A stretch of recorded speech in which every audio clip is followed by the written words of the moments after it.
وهذا سمك فاصوليا.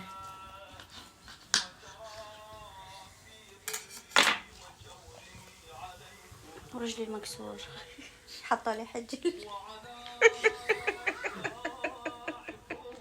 صبي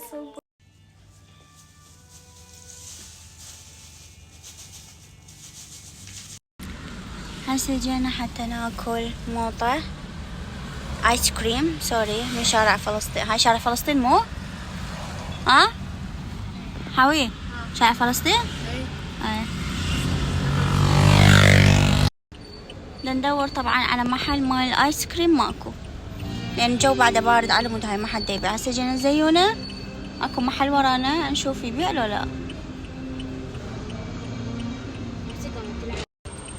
هلا وحبايبي، طبعا مثل ما تشوفون تعبانه لانه الحادث مال رجلي كلش متعبني، بس الحمد لله والشكر.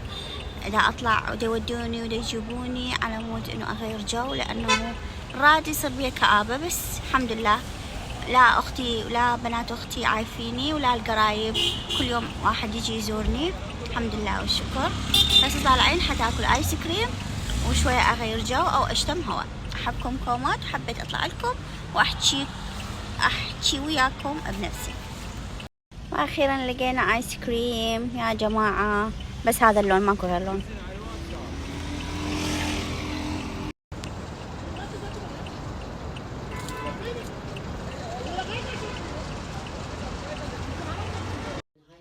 شوفوا شلون فراولة هالعائلة الكريمة.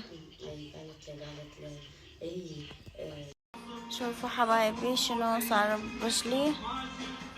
طبعا الوجع ما احكي لكم. هسه هم سوولي العجينة، لازم يشدولي، انا ما اقدر بدون العجينة الصراحة.